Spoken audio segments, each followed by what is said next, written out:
me, in fact, address some more breaking news then coming in.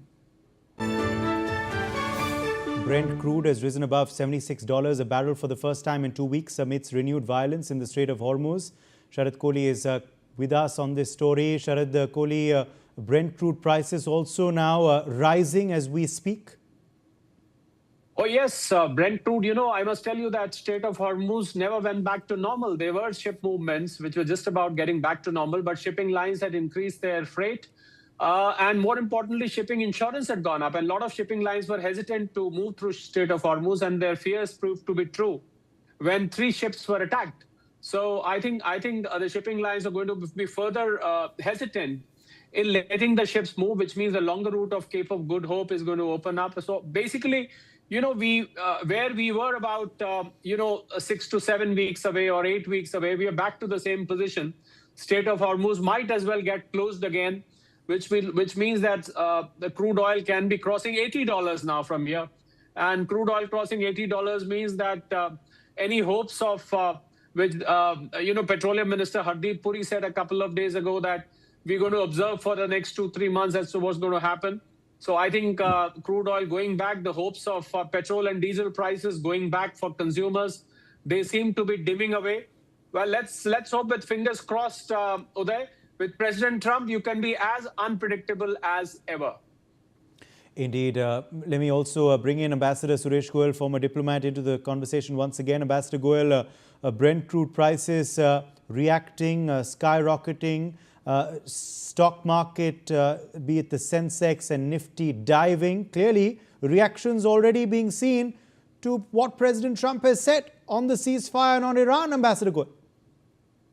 Uday, I was talking to somebody else in the meantime, and I would like to put this question to Sharad. And Sharad, I hope that when you are actually monitoring mood swings of President Trump, you will also basically observe how many trades he does in a day today. 59. 59 already. That's 59 great. trades in one day on an average. No, but today, how many trades has he done so far? Well, we don't get the daily trade report.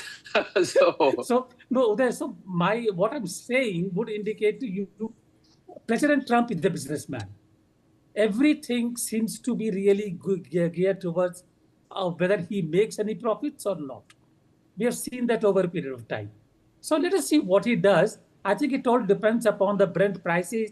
And who knows, after buying futures, after buying Brent at today's prices, he may simply say that all is well. And then download at a lower price, whatever.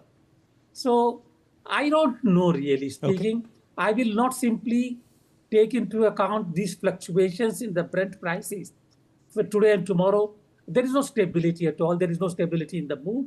I think we will have to wait for at least a day or two to see if it remains stable or not. Also, Uday, if I want to add here, US is heading for midterm polls in November. He would hate to see inflation shooting up again, although he has already said, I love inflation. He's made that statement earlier. But he would hate to see inflation because a common American is going to be badly inflicted with inflation. The grocery bills and the cost of living is going to further shoot up. And then his chances of saving his Republican majority in House of Representatives and the Senate, they're going to fade away from that point of time, Uday. Okay. Let me then, in fact, also ask you about, this kind of, impact that all of this is having then on the oil prices. Dr. Kohli, can you hear me? Yes, I can hear you. Uday, can you repeat your question? Yes, Dr. Kohli, I was trying to ask you also on the oil prices now. This surge that we've seen over the last 24 hours, ever since these strikes this morning, obviously now further spike has been reported after what President Trump said on the ceasefire, not really holding, and he's launched a series of insults on the Iranians. Do you expect then oil prices to rise further this entire week? Is that what we are expecting? Or could things change? Or could things change depending on how tomorrow goes? Well, they have already risen. I have the screen in front of me. The oil prices are now close to 79. They were $76. I'm talking of the Brent. They're now up to $79.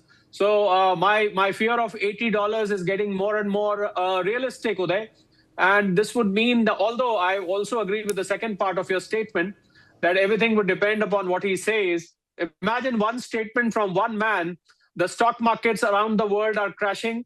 The crude oil market, the commodity markets are already rising. See what one single statement from one person can do, and the quantum of profit with that one person can book, Uday, based on the statement, since he's a businessman.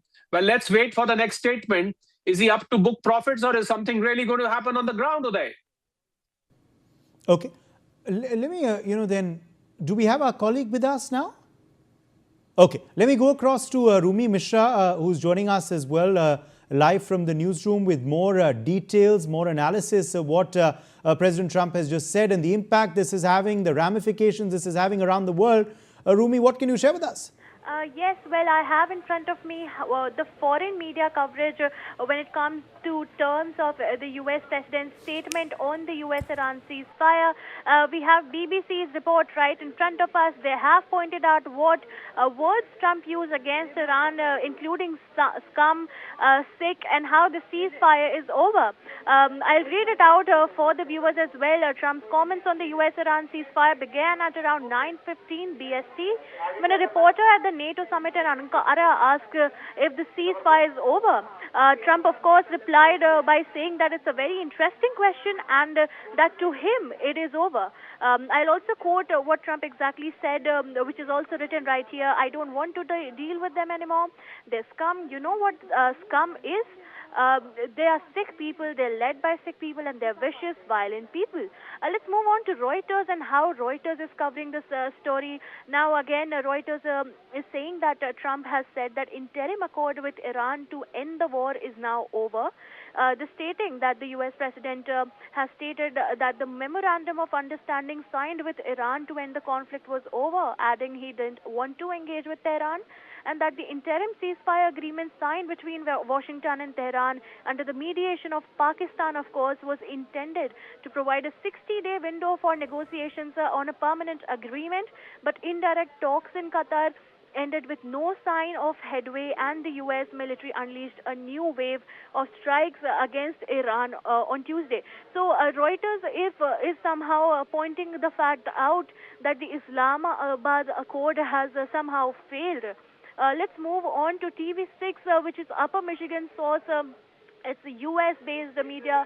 Of course, the U.S. has launched strikes on Iran early Wednesday. They pointed out the overnight strikes that occurred last night. Remember, it happened hours after the U.S. revoked the license authorizing the sale of Iranian oil in retaliation for what it said were Tehran's attacks on ships in the Strait of Hormuz. They have also quoted the fact that Iran hit back with strikes on Bahrain and Kuwait, while U.S. President Donald Trump stated that the interim agreement was over, but he would allow talks to continue. So there is some hope for a permanent ceasefire. However, it has ended for now. Let's talk about Anadolu Ajansi. This is a Turkish media, of course. The NATO summit is also underway in Turkey's Ankara. So let's take a look at what they have stated once it comes to Trump's statement. They've stated that U.S. President Donald Trump has, of course, confirmed that the MOU signed between Iran and U.S. To end this conflict is now over. They've also quoted Trump's statement that we read out earlier. They've also stated that Trump does not want to do any trade with Spain as well. So they've quoted both the very interesting statements that have come out of the U.S. President's speech while he was speaking at the NATO summit. Yes. Thank you, Rumi, for joining us with those updates. Now, in the same NATO meeting, Donald Trump